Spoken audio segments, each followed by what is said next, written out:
Hi guys, I'm Hannah. I'm a yoga teacher and a holistic health coach. And tonight I want to show you guys some gentle yoga practices and rituals that can help you recover emotionally. So whether you are experiencing grief or loss, perhaps you're trying to recover from mental illness or maybe a physical illness like we've got the COVID pandemic going on or some kind of chronic illness, whatever you have going on, you can use some of these rituals to help yourself work through that healing process and to calm the nervous system, draw the energy into you. So it's like we're kind of pulling energy into the system to help you heal, to help bring back that good prana, which is a yoga term for healing energy. So a lot of the time, our lives are um, spent largely putting energy out into the things that we have to do. Like we put it out to put energy out taking care of other people and taking care of our business, our jobs, our occupations. We put energy out to take care of children and our home and all of the things that we have to do, our responsibilities in life. And so when we're going through something difficult, it's really important that we are feeding the system with that good energy, the good prana. And so these are some rituals that I hope you'll enjoy and I hope that you'll come back to again and again to kind of help re-energize your system and restore your emotional responses as well.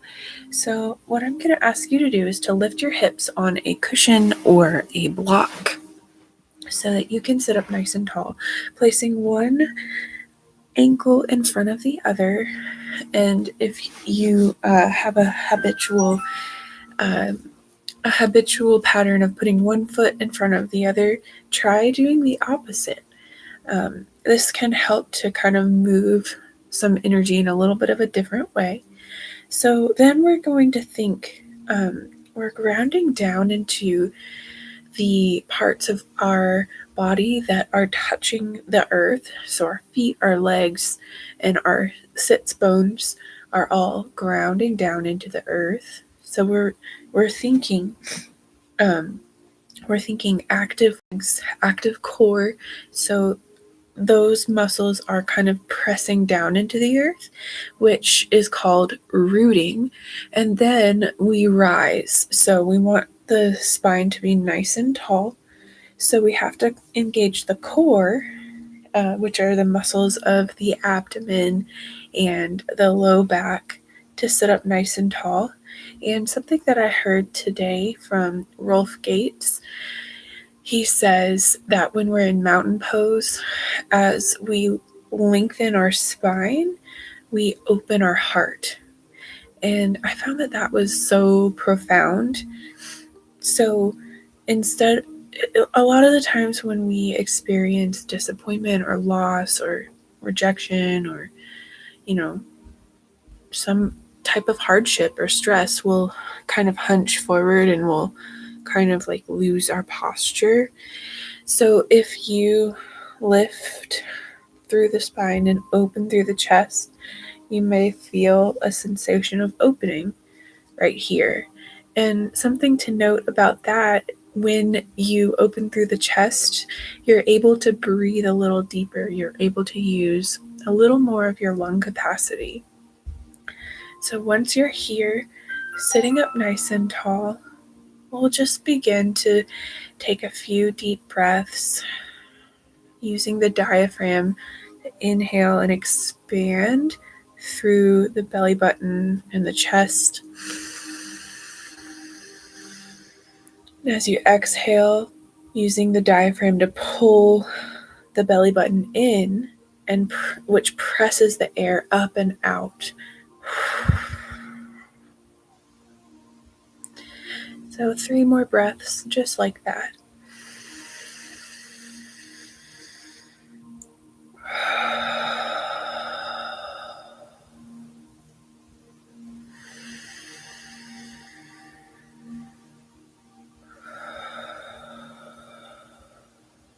Last one.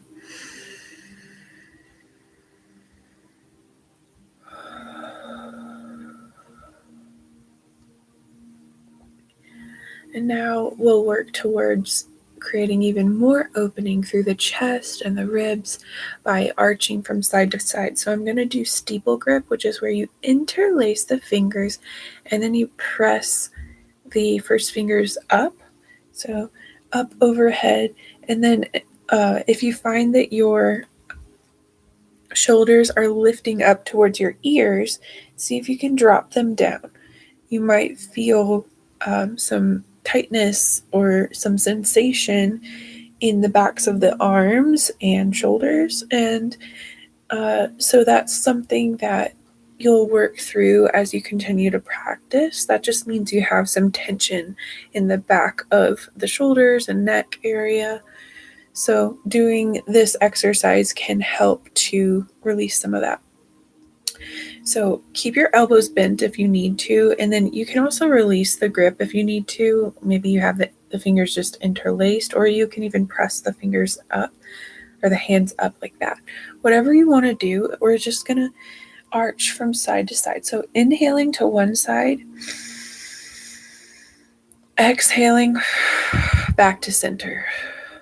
Inhaling to the opposite side. Exhaling. Now thinking up and over. So we're reaching up first and then over so that you get a nice stretch through the side body. Expanding through the ribs, but keeping the core engaged here.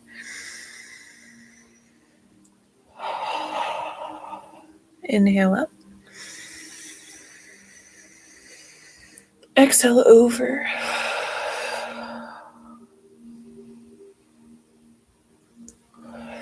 Inhale up.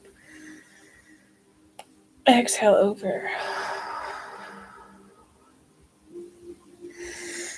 Inhale up. Exhale over. One more to each side.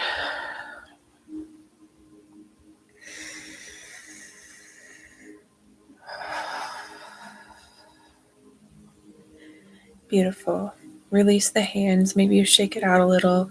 Then beginning to just roll the shoulders. The fingertips can be on the shoulders. Just beginning to release some of that tension that's built up in the shoulders, in the back of the head, the back of the neck. See if you can also relax your jaw here. So maybe even take a big breath in and open through the mouth.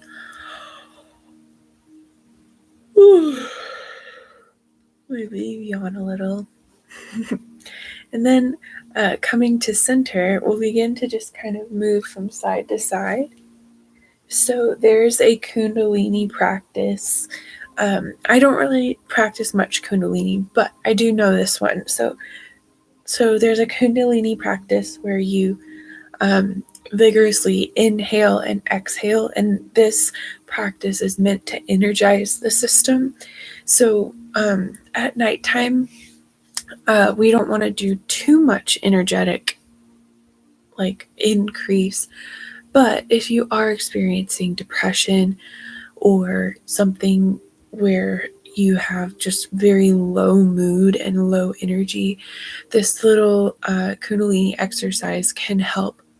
We're just going to do maybe 5 breaths here. So we're not doing a whole lot, but we are trying to get some prana flowing through our body. So as you inhale, you're just going to move from side to side. So it's kind of like a quick, inhale.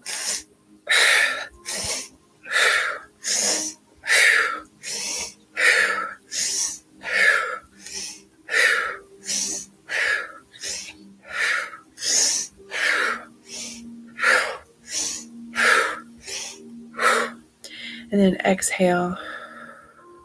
Let it go. Let's do that one more time. So let's try to take 5 breaths to each side. Okay.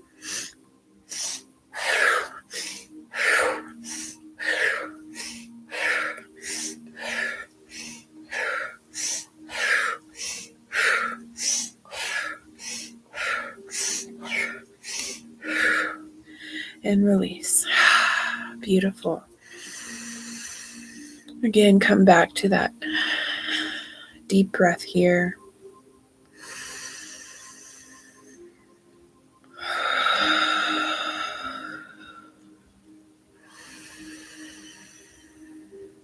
Okay, so the next ritual that I have for you is called the Bumblebee breath. And so what we're going to do is we're going to take the first finger and cover over the eyelids. Then the middle 2 fingers, actually, okay, I did that wrong. So the first finger comes up over the eyebrows. The middle 2 fingers come onto the eyes. And then the little finger, or you might use the ring fingers, it's just going to open and close your nose. And then you'll take your thumbs and place them inside your ears. So you're blocking sound with your thumbs. And then as you inhale, you're going to have your nose open, obviously. And then as you exhale, you're going to close the nose and you're going to make a humming sound. And so we'll practice 5 of these breaths. And so you can have the eyes closed if you want to, or if you want to lift the fingers off of the eyes so that you can have the eyes open, you can also do that. But having the eyes closed helps to block out sensory input. So that's kind of the point of this exercise, is to block out sound and sight and just really focus on what's going on internally. So focusing on that vibration that's happening in the deep part of your chest, and just feel your breath flowing in and out. But if you're not comfortable with keeping the eyes closed, that's okay too. You can lift the fingers off of the eyes so that you can feel a little bit more safe in your body. Either way. So finding your version, we're going to inhale. Then you're going to exhale, closing off the nose, and exhale with a hum.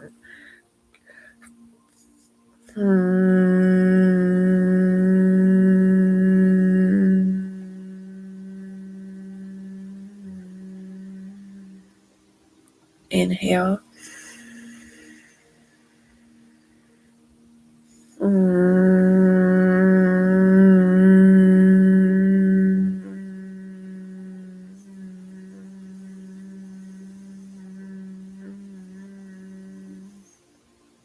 Inhale.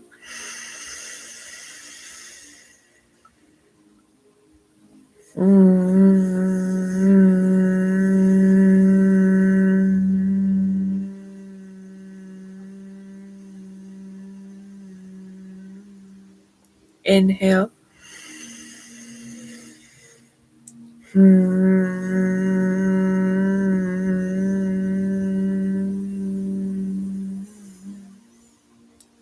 Last one. Inhale.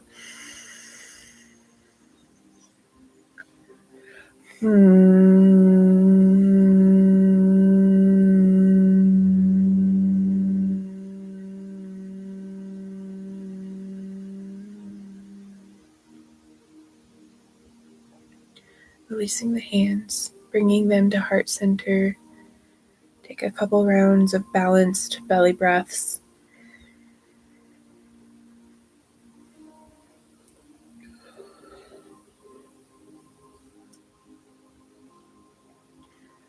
So I would recommend, after completing this kind of pranayama breathwork practice, I would recommend doing a couple of yoga poses just to kind of move the energy through the body. And so those yoga poses that I recommend are downward facing dog, cobra pose, child's pose, and then coming down onto the back, you can do a hip lift and then twisting to both sides.